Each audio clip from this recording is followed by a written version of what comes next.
Purchase order tracking, I think, really will reduce a lot of anxiety on the parts of students because they'll know what day it is. They'll be able to see their purchase orders, what day it was created.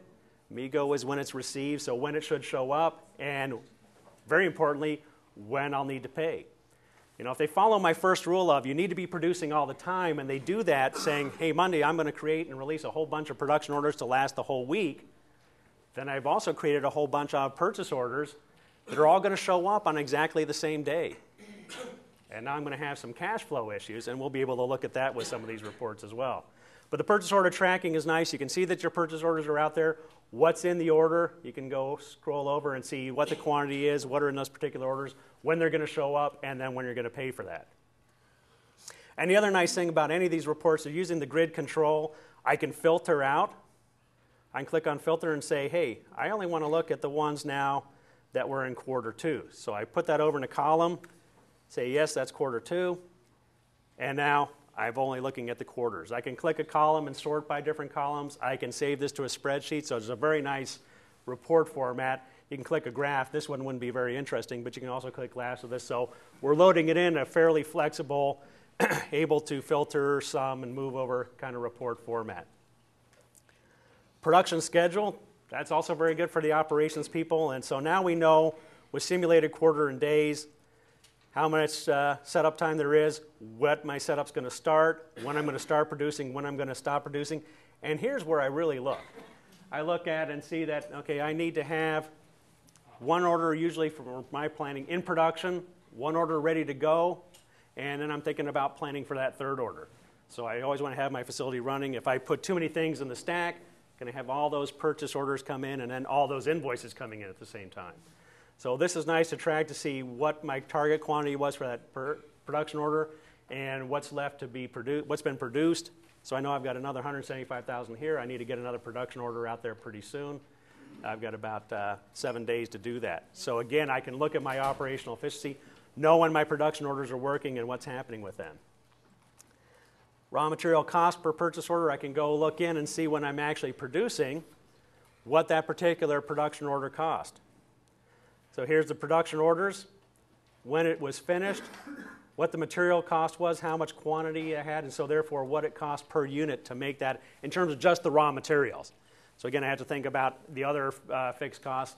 Marketing expenses aren't included in the product cost report, so you'll have to look at that compared to what your product costs are. But this will give you the raw material costs for each production order to look at as well to help you decide if you are charging the right price.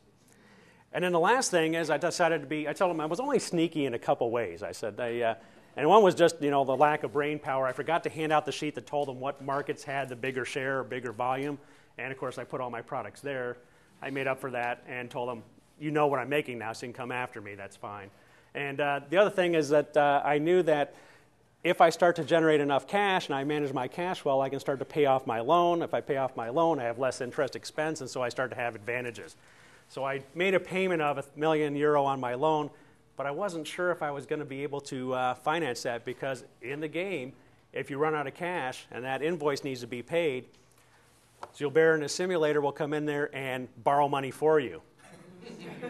And hurt your credit rating, and so now all of a sudden, you will have the cash, but you won't be having your costs where you thought they were. So the liquidity planning tool is very nice. This is one I didn't have a hand in writing, and that's probably why it's the nicest one of all, I think. But it gives you the day and a quarter, and what it's listing out is what your cash is. So this is exactly your starting cash, and what it will be at the beginning of each of 30 days into the future. Customer payments. Now, this is the only thing that you have to kind of understand or manage. These are scheduled receipts for sales orders that you've had. So here, these are probably pretty firm figures.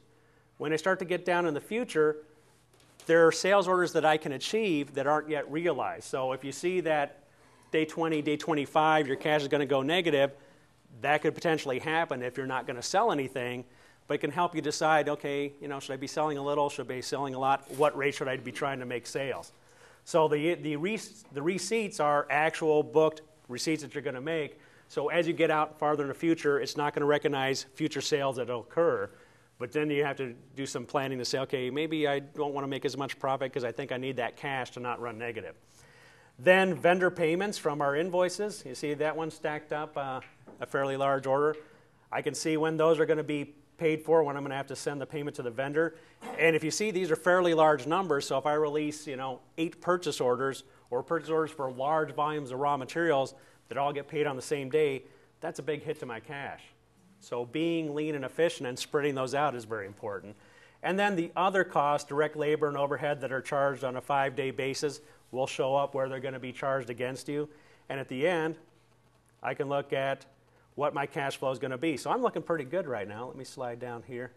It says, that's all right, that's out day 20. So I'm a little concerned. I'm not going to lose any sleep, but I know that I have to be selling. So when I go back to that sales order report and I start to see I'm not selling for a day or so, I'm going to start to get nervous.